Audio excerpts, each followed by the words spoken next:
La guerre hybride de Poutine est-elle un succès? Après la diffusion de ce film et à 5 jours des élections présidentielles, nous allons en débattre avec nos invités, deux spécialistes de la Russie. Bienvenue, Marie Mindras. Vous êtes politologue à Sciences Po Paris. J'accueille également Jens Siegert. Vous vivez à Moscou depuis plus de 25 ans et vous êtes chef d'un projet européen de développement des contacts avec le secteur non gouvernemental russe. Marie Mindras, nous venons de voir le film et je voulais vous demander quels sont les effets de la propagande de Poutine en Occident. A-t-il une responsabilité, selon vous, dans la montée des populistes dans toute l'Europe? La stratégie du Kremlin est assez simple et depuis des années. Simplement, elle s'est accélérée ces 2-3 dernières années. C'est d'utiliser toutes les faiblesses, toutes les brèches de nos systèmes d'information et parfois, c'est le cas des États-Unis, parfois de s'engouffrer dans les brèches d'un système électoral. Donc, je crois que là, il n'y a pas vraiment de nouveauté. Ce qui est différent, je dirais, au fond, depuis l'annexion de la Crimée, l'occupation du Donbass et les sanctions occidentales, c'est le degré d'ingérence et surtout, le but est de créer la confusion dans nos esprits européens et de faire penser aux gens qu'il n'y a pas vraiment de vérité et que tout, finalement, on peut discuter de tout, remettre tout en question. Oui, tout à fait, vous venez de le dire. On en est arrivé à cette situation-là depuis 2014, depuis l'annexion de la Crimée. Depuis ce jour, la Russie est à sa façon en guerre avec le monde entier. Les relations avec l'Occident sont au plus mal. Mais quelles sont les erreurs de l'Occident depuis ce jour, selon vous, Jens Siegert? Depuis, des erreurs, il n'y en a pas eu. Et les sanctions, elles ont été une réaction nécessaire pour bien montrer à Vladimir Poutine et à la Russie qu'on n'allait pas le laisser faire. La Russie pense en général que les Occidentaux sont faibles, enfin l'Union européenne d'ailleurs, plus que les États-Unis. Donc que les Occidentaux sont faibles et qu'on peut en prendre à son aise avec eux. La fermeté dont a fait preuve l'Union européenne a été un signal très fort. Ce que je regrette d'ailleurs, personnellement, c'est qu'on parle de guerre hybride. Parce que, d'abord, ce terme amène à confondre guerre et politique. Or, c'est une avancée de notre civilisation que d'avoir séparé les deux choses. Et aussi parce que le terme escamote le fait que Poutine exploite essentiellement nos propres doutes, nos propres questionnements sur le bon fonctionnement de nos systèmes politiques, le bon fonctionnement de la démocratie. Il exploite ce flottement et les médias font le jeu de Poutine en lui prêtant une influence et un pouvoir qu'il ne possède pas en réalité. C'est tout le jeu de Vladimir Poutine que de paraître plus fort qu'il ne l'est. Je voudrais juste ajouter un petit mot, je crois, qui est important. C'est que oui, il y a cette stratégie de déstabilisation qui est très désagréable et souvent avec des moyens qui sont tout à fait inacceptables chez nous. Mais il faut remarquer que ça marche rarement. C'est-à-dire quand il y a vraiment un but politique, l'élection d'Emmanuel Macron, elle a eu lieu alors qu'ils avaient misé sur François Fillon, et d'ailleurs pas sur Marine Le Pen, ce qui est ma petite critique du documentaire que nous venons de voir. La cible, c'était François Fillon. Et si on prend l'élection américaine, je suis convaincue que le Kremlin ne voulait surtout pas que Trump soit élu. Il voulait que Hillary Clinton soit mal élue, qu'il y ait la confusion sur les valeurs démocratiques en Amérique. Donc c'est un instrument qui a beaucoup d'effets boomerang pour eux. D'accord, oui. Mais d'ailleurs, Jens Siegert, vous venez de dire qu'on lui prête un pouvoir qu'il n'a pas forcément. Dans ce contexte-là, comment interpréter, par exemple, le discours qu'il vient de donner, le discours à la nation russe? Il a présenté toutes sortes de nouvelles armes, de nouveaux missiles, de nouvelles armes nucléaires. Est-ce que c'était simplement du paraître ou est-ce que on devrait véritablement considérer qu'il existe un danger réel d'escalade militaire? Quel est le danger selon vous? Bon, voyez-vous, je ne pense pas que ce danger existe. Je me suis entretenu avec pas mal de spécialistes des matériels militaires. Ils pensent tous que même si ces armes existaient, ou si, par hypothèse, elles étaient en passe d'être déployées, eh bien, on ne voit pas à quelle stratégie nouvelle elle pourrait bien servir. De toute façon, la Russie, même avec son arsenal actuel, peut vitrifier les États-Unis et le monde entier, et les États-Unis, pareil d'ailleurs. Mais quel est le sens? Et aucun des deux États ne peut empêcher l'autre de le faire.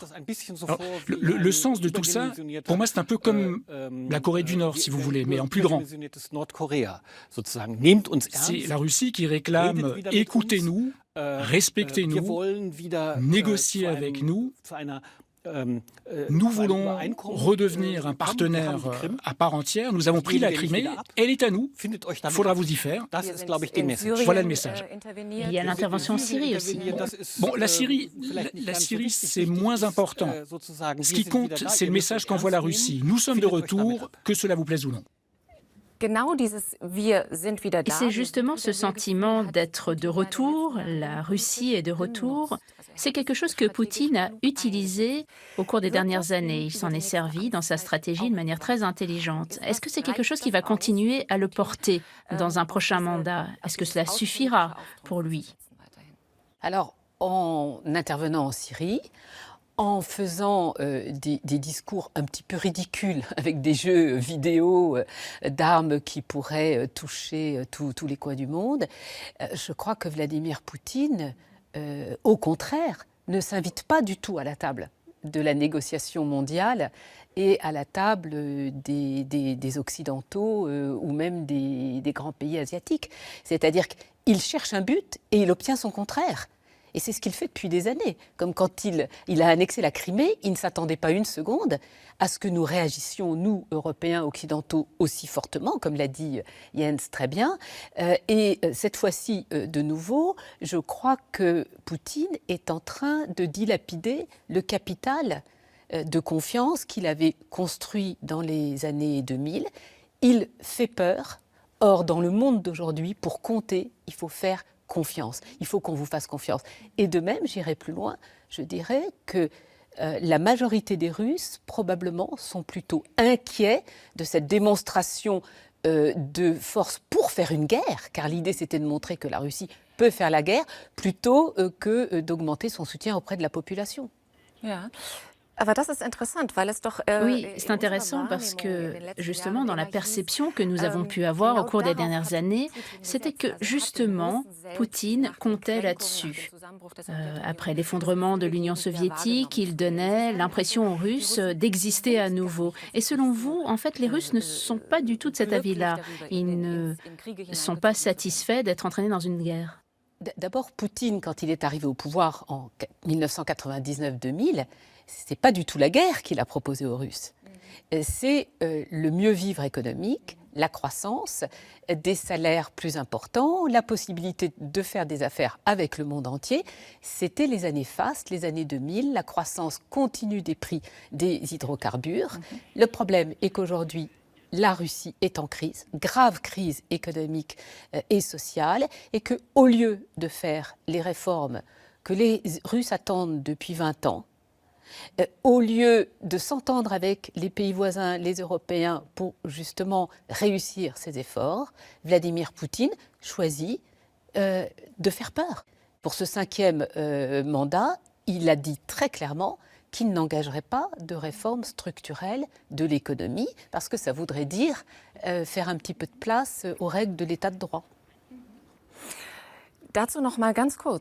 Mais pour revenir sur ce que vous venez de dire, on se rend compte que dans le pays, la frustration grandit, plus de 20 millions de Russes vivent sous le seuil de pauvreté, les salaires en termes réels baissent depuis des années. Est-ce que Poutine a, selon vous, une réelle vision pour son pays? Peut-on dire qu'il a l'intention de faire quelque chose? Est-ce un réformateur, selon vous? Je dois revenir sur ce qui vient d'être dit. Il y a en effet les réformes et la prospérité qui avaient été promises par Vladimir Poutine. Et d'ailleurs, aux yeux de nombreux Russes, il a tenu parole grâce à la manne pétrolière. Mais le besoin de grandeur, le besoin d'être reconnu, il est bien réel dans le pays profond. Et c'est assez considérable. L'effondrement de l'URSS a été ressenti comme une immense humiliation. La superpuissance a été ravalée au rang de puissance régionale Et Poutine exploite ce sentiment de frustration avec une certaine réussite, comme le montre le cas de la Crimée. Oui, mais justement, est-ce que maintenant, nous n'en sommes pas arrivés à un point où peut-être que le besoin de stabilité n'est pas aussi grand que l'envie de changement, de liberté, de plus de prospérité? Y a-t-il une possibilité d'évolution maintenant? Mais je crois que les choses sont déjà en train d'évoluer, comme le prouvent d'ailleurs les manifestations de l'année dernière, et notamment celles organisées par Alexeï Navalny. Ces manifestations marquent un véritable tournant. Mais pour l'instant, je ne pense pas que ces mouvements puissent déboucher sur des changements politiques. Voyez-vous, la plupart des Russes, enfin la majorité des Russes, a bien conscience des immenses problèmes du pays. La corruption endémique que Poutine promet de combattre, les salaires qui n'arrêtent pas de baisser depuis le début de la crise économique. Mais pour autant, dans leur majorité, les Russes ne sont pas prêts à transformer ce vécu en revendication politique, à oser le changement. Parce que le changement, c'est toujours dangereux. Et le dernier grand bouleversement que les Russes ont vécu, ça a été l'effondrement de l'Union soviétique, la déliquescence de l'État, la crise économique. Et ça, c'est un souvenir qui a profondément marqué la population. Vous venez de mentionner Alexeï Navalny. Actuellement, il est le seul personnage qui soit dans l'opposition, qui tienne véritablement tête à Poutine, qui réussit à mobiliser les jeunes, à les faire descendre dans la rue, dans sa lutte contre la corruption. Or, il a été exclu des élections. Mais peut-être qu'à l'avenir, il pourrait jouer un rôle? Bien sûr. Navalny est un homme incroyablement courageux. Et toute personne reconnaît son courage physique, politique. Il est impressionnant. Enfin, cette élection, entre guillemets, qui va se tenir dimanche prochain, elle est tellement contrôlée que le seul phénomène intéressant, c'est le phénomène Navalny.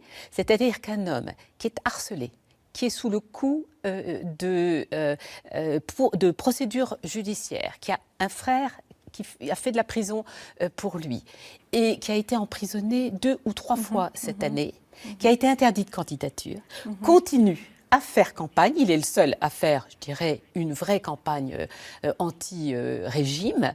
Il a toujours ses 84 QG de campagne ouverts et qui fonctionnent.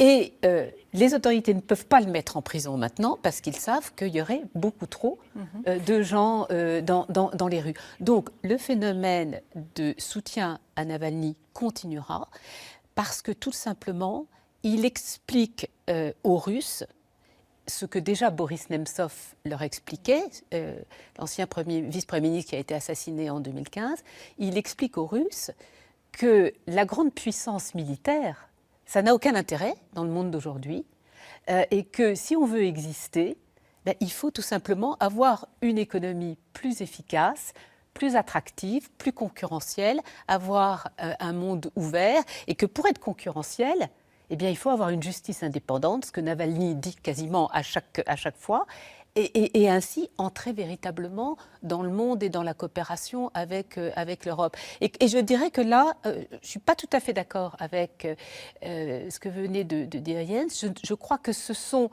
les élites dirigeantes qui tentent de persuader le Russe moyen qu'il a besoin de redevenir une grande puissance avec un territoire des missiles. Mais je crois que le Russe n'y tient pas du tout, n'a pas la nostalgie de la grande puissance militaire et il voudrait tout simplement avoir une économie qui fonctionne et vivre en paix.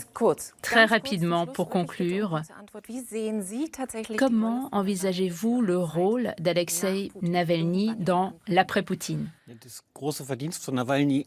Mais le grand mérite d'Alexeï Navalny, et peu importe ce qu'on peut penser de son programme, son grand mérite, c'est d'incarner à lui seul et d'avoir ramené le débat politique en Russie. Il n'y avait plus de débat politique en Russie, il n'y avait que Poutine, il était le seul homme politique. Aujourd'hui, il a un challenger qui le défie, et ça change tout. Navalny, c'est pour la première fois depuis longtemps la possibilité d'une alternative au pouvoir poutinien, quelle que soit la forme que prendra cette alternative. Merci à tous deux d'avoir partagé avec nous votre vision de la Russie à quelques jours des élections. Et nous avons justement Un film consacré à Alexeï Navalny et aux manifestations des jeunes. La pression de la rue peut-elle faire changer la Russie? Qui est vraiment Alexeï Navalny? Réponse dans Élections russes, le combat de l'opposition.